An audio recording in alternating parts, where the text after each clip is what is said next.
What's up, TGD fam? Welcome back to the channel, or welcome to the channel if you're new here. So if you are new here, I'm assuming there's quite a few of you because I haven't really covered Battlefield before. Quick introduction. I'm Anthony, Tony, TrueGameData. I started TrueGameData.com, which is a website for weapon statistics for Call of Duty, Warzone, Black Ops Cold War, and Modern Warfare, and soon to be Vanguard. Basically, a tool didn't exist to know the real stats on weapons, and I was annoyed by that, so I just did it myself because I realized I had the tools, knew how to program, and all that kind of stuff. But yeah, I'm planning on covering Battlefield 2042 as well. I'm a lifelong Battlefield fan. I've played literally every game since Battlefield 1942. I even played the Desert Combat mod for Battlefield 1942. If there's any old people in here like me that might remember that mod, it was incredible. Basically made Battlefield 1942 a modern combat game, and it was great. It was an awesome mod. But anyway, I digress. Today I'm going to be talking about the Battlefield 2042 beta. I got the chance to play it last night. It was a lot of fun. Obviously, it's a beta, and there were plenty of bugs and plenty of issues, so we'll talk about both the good and bad. But if you're new here and you're interested in seeing more content or learning about TrueGameData and the website, be sure to drop a sub with notifications on so you can come back and see more content. If you've been here before and you don't have notifications on, be sure to turn that on if you want to see more content regularly. You don't have to, obviously. Just a lot of people don't even remember to do that, so I'm just reminding you. But let's jump into it, and we will talk about Battlefield 2042 beta, and I'll give you all my opinions on it. So when I recorded this gameplay, I had my voice in it because it was a live stream. I was live streaming it, and I didn't split the audio channels, so that's why I've got the volume turned way down in the background. So I apologize for that. But I'll just have visuals of me playing the beta in the background as I'm talking about different things. So we're going to start with the good points. The first thing I want to talk about is mobility, movement. If I'm not mistaken, every Battlefield game has not had a slide mechanic, and I feel like they really did a good job implementing sliding and slide canceling with this game. It feels really good. It feels, to me, as good as COD. Overall mobility I like a lot too. Even with a heavy sniper, I was very mobile. I was moving what felt like quite a bit faster than what you move in Warzone. While sprinting, I would say regular mobility, like movement when you're not sprinting, is about the same. But overall, it didn't feel bad. Like, I liked the mobility, the movement, all of that a lot. Second good thing I want to talk about are the graphics. Overall, I loved the graphics. I thought they looked great.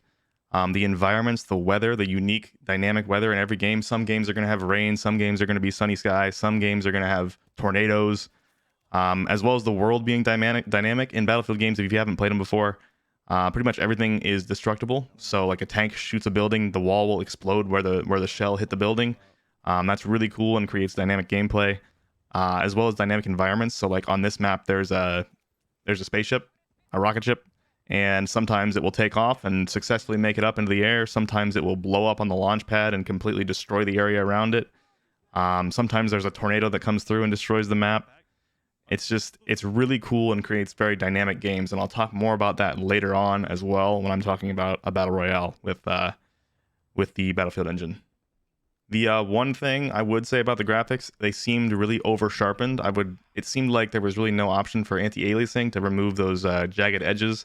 And on top of that, it felt like it was over sharpened to me, which that could be partially my monitor settings. I have my sharpness way up because Call of Duty is the opposite. So Warzone is like someone smeared Vaseline all over your screen. It makes everything blurry and just gross looking. So I have my sharpness way up to try to reduce that effect a little bit. Whereas I didn't turn it off for this game. So maybe this game looks okay. I just had my sharpness way up on my monitor. Something else I want to highlight. So in Warzone and past Battlefield games as well, you can only swap your attachments for your gun in the menus. And in this game, they have this live swap feature. So I'm pretty sure how this is going to work is before the game, you'll select what 3 or 4 attachments you want in each direction on that 4-direction menu there that pops up. And in-game, live, while you're playing, you can swap your attachments to change up how your gun works, how it feels, what the attachments do, things like that. So that's really, really cool to me. I think it's an awesome feature that no one's ever done before. And it worked really smoothly, really well. You can see me swapping attachments right here. So I'm going to probably put the foregrip on this DMR that I was using, and boom, it's on it already. It's a cool feature. I really like it. Another thing I really thought was cool was the grapple hook. So there's like different specialists and operators in this game that have different special abilities. Discount Jake Gyllenhaal is who I was playing this time. And he has a grappling hook, so he zips up to the top real fast, and it worked really smoothly, worked really well. If you've ever played Overwatch or seen someone play Overwatch, Widowmaker has a grappling hook very similar to this, and she can throw it, and actually you can kind of like cut it before you get there, and you'll maintain that momentum that you built up and you'll keep flying in the same direction. And you can do that in Battlefield too. So it's pretty cool. You can, like, I accidentally grappled too low on a wall one time when I wanted to go to the top, and I cut it short and I maintained that momentum and I shot all the way up to the higher portion that I was trying to get on. So that's really cool. Worked really smoothly. It's really the only specialist or operator that I used last night, so I didn't get to try the other ones very much. But this worked really well, so I'm excited for all the different ones they're going to have and to try their different abilities out. So here's that example of using the grappling hook and then cutting it short and getting all the way up to the top.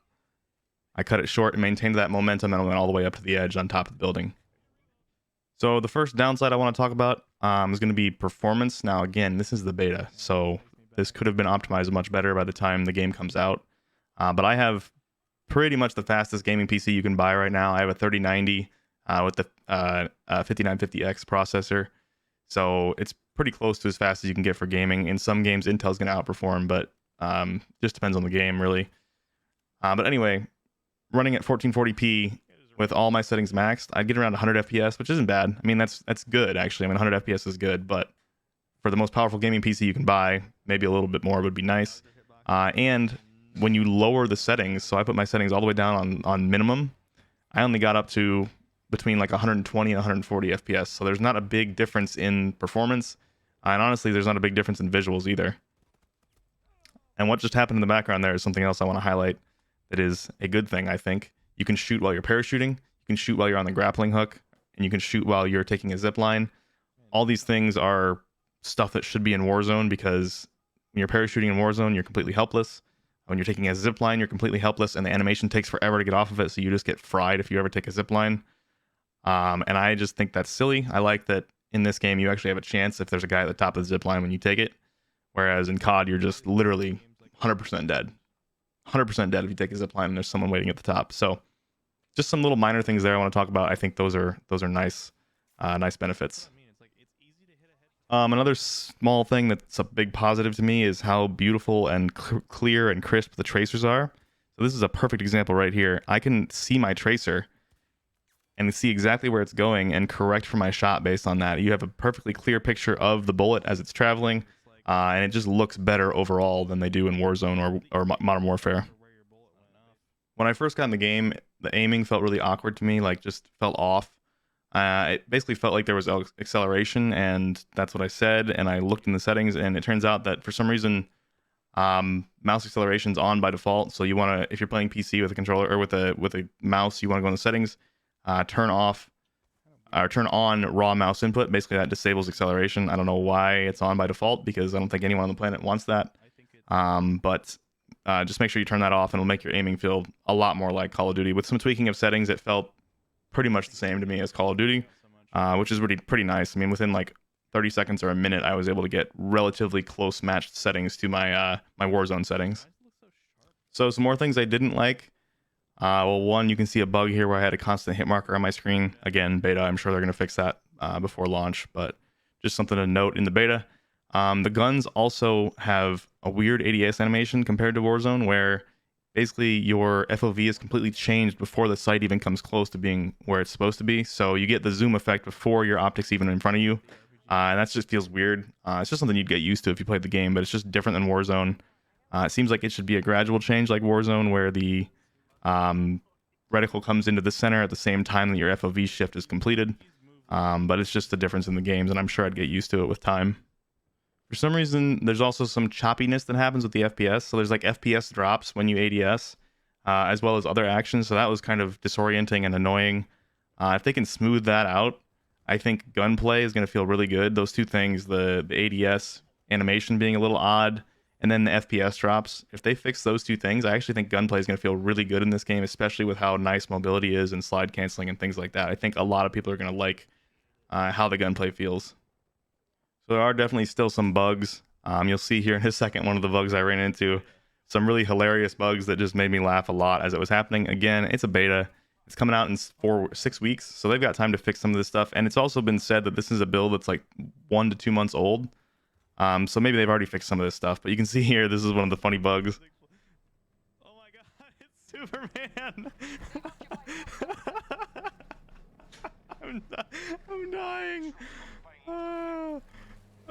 Where'd he go? But yeah, there were multiple times multiple times while I was playing the beta that I just busted out laughing. Let's see if I can find the other one real fast. I think it's right here. Yeah, I come around the corner.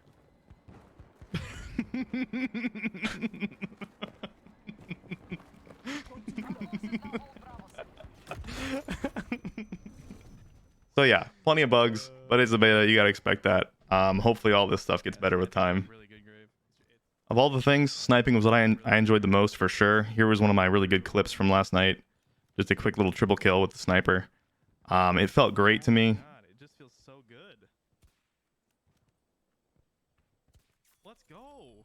Overall, sniping felt great. The ARs felt okay, the SMGs felt okay, but sniping felt really, really good to me. And something to note about the snipers, I actually did test the bullet velocity because I'm TrueGameData and I just was curious and people wanted to know. So I tested the bullet velocity of the sniper rifle that you have in the beta, and I got 600 meters per second with all the different muzzle attachments. I didn't check the different magazine attachments, but I checked the muzzle attachments, and I checked it at 400 or 600 meters and 200 meters. So in Warzone, bullets slow down a lot. So if you tested bullet velocity at like 100 meters with an AR, you'd get like 800, 750 meters per second, something like that. And then if you tested it out to 500 meters, you'd get like 600. So the bullet slows down over time, and when you measure it, you get the average velocity across that entire flight path. So interestingly, when I tested the sniper in Battlefield 2042 at both 200 meters and 600 meters, it was roughly the same. They were very rough estimates. I didn't get a good testing spot. I didn't make sure I was exactly those distances. So the measurements were close and could have been off a little bit, but they were close enough that I know the bullet's not slowing down as much as they do in Warzone, which could be why, even though the bullet velocity was so slow on this sniper, 600 meters per second, I mean, that's a lot slower than Warzone snipers. Warzone snipers get up to between 1,000 and like 1,200 out at like 500 meters. So quite a bit slower than Warzone, but I think the fact that the Warzone bullets slow down so much makes it a lot harder to get good muscle memory for different ranges, whereas this was completely consistent across all ranges or close to it. I think there are real mechanics in this. I think they just might not be as dramatic as they are in Warzone. So I think that makes it easier to hit shots because it's more predictable. You know what's going to happen every time because the bullet's not dramatically slowing down over those distances. All right, let's talk about a BR for Battlefield. So you get two groups of people. You get people coming from Warzone playing this, going, I don't like this. This is not a BR. This feels like ground war. It's just not something that they're interested in. And then you get people coming from Battlefield saying, well, we don't want a BR. We want them to focus on conquest. This Battlefield's never had a BR. We don't want that. We just want what we like and what we know we like, and that's conquest and all the other game modes. It's not just conquest. But for those of you who don't know, by the way, this is conquest. It's basically large scale, almost like domination. You have these gigantic maps with multiple capture points. You hold those capture points to basically reduce the number of respawns the other team has, and whoever runs out first is the loser. So that's what conquest is. That's what's been in Battlefield since all the way back in the day. But anyway, Battlefield and this engine, me playing this last night, it is perfect to create an incredible BR. The destructible environment, the fact that you can blow up buildings and blow up doors and things like that would create dynamic gameplay, unique gameplay. Every match would be different. It already has large-scale maps. It's already programmed for large-scale maps. They already have weapons with weapon attachments. They've got all these different abilities now, like the grapple hook and things like that, which would also create unique plays in a BR. The weather, dynamic weather every single time, even if you have the same map, if you have different weather every time, sometimes there's a storm, sometimes there's no storm, sometimes it's maybe nighttime, sometimes there's a tornado, sometimes the rocket blows up and changes the entire map. There's just so many things. Me playing this made me think even more that I want a BR. I think it's the engine, the way the game's designed, all the different features and things they've put into this, I think could create the best BR that's ever been made. And that's why I really, really want them to make one, just because, one, if it was good, it would be explosively popular, just like Warzone was. And two, I just think you almost have to nowadays, because, yeah, Battlefield 2042 with Conquest and other game modes, I think will be really popular for like 2 weeks. But because the game modes are really similar each time you play them, I know they're bringing out a bunch of unique things. Like they're bringing out Hazard Zone, they're bringing out what was the other thing called? The Portal, where you can like do all kinds of unique situations and things. That's all interesting, and it might be great. But I know for sure that BRs are huge and BRs are popular, and fun and unique, and every match is different, and that's why they're so sought after and why so many people are playing BRs nowadays. So I just feel like it would be a huge mistake for them to not come out with their rendition of a BR, since everything about this game just screams like it was made for BR for me. They've got vehicle mechanics, they've got huge maps already, huge player counts already, good gunplay, all kinds of unique things. I already went over all the things that I think would make an awesome BR, and they're all things that Warzone doesn't have. Like, Warzone doesn't have destructible environments, it doesn't have weather, it doesn't have all these different abilities like grappling hooks and things like that. I just think I think it could be great. I'd love to see it. Whether or not they do it, I don't know. They still have claimed they're not going to, but I just hope that they're waiting to announce it until it's further down the line and closer to being finished. So overall, there's a lot of issues with the game right now. I mean, I ran into all kinds of bugs, some glitchy graphical stuff and some glitchy weapon stuff, and overall, it feels like a beta. Do I think 6 weeks is enough time for them to finish this? I don't know. Also, like I said, this is supposedly like a month or two old build, so maybe they've already fixed a lot of things. So they really had, 10 weeks to do this. I don't know. We'll see. Do I think it has fantastic potential? Absolutely. And especially if they bring in a BR, I think the game could be just absolutely massive. And I hope it will, because I love Battlefield. I love the franchise, and I want to see it succeed. But that's pretty much all I wanted to talk about today. Just a talking head video talking about all these different things that I think about this game. I hope you guys enjoyed it. If you're new here, be sure to drop that sub if you want to come back and see more content. Again, I'm going to be getting all the weapon stats for different guns here. Eventually, hopefully, that's not a guarantee. Hopefully, if the game's big enough and it makes sense in a business sense for me to cover the game, and if the weapon stats are easy enough to collect, that's the plan. I will do it. I love Battlefield. I would love to have all the weapon stats. But I don't know. We'll see how things play out. But anyway, I hope you guys enjoyed the video. I will see you guys all in the next one, which will be coming out probably tomorrow.